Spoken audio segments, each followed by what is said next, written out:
اللهم اهدنا فيمن هديت، وعافنا فيمن عافيت، وتولنا فيمن توليت، وبارك لنا فيما أعطيت، وقنا شر ما قضيت، إنك تقضي ولا يقضى عليك، إنه لا يذل من واليت ولا يعز من عاديت، تباركت ربنا وتعاليت، لك الحمد على ما قضيت، ولك الشكر على ما أعطيت، أستغفرك اللهم من جميع الذنوب والخطايا ونتوب إليك.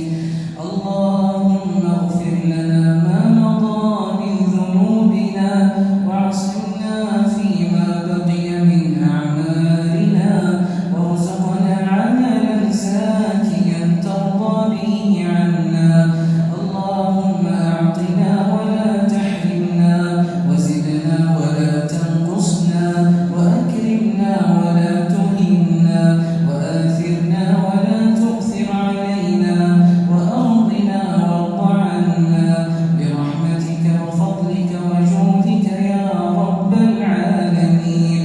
اللهم طهر أعمالنا من الرياء، وقلوبنا من النفاق، وألسنتنا من الكذب، وأعيننا من الخيانة، إنك تعلم خائنة الأعين وما تخفي الصدور.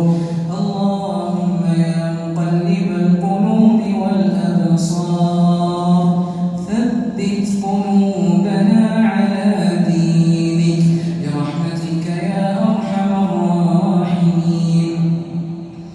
اللهم إنا نسألك الجنة، ونستجير بك من النار، ونسألك الفردوس الأعلى من الجنة، مع النبيين والصديقين والشهداء والصالحين، وحسن أولئك رفيقا.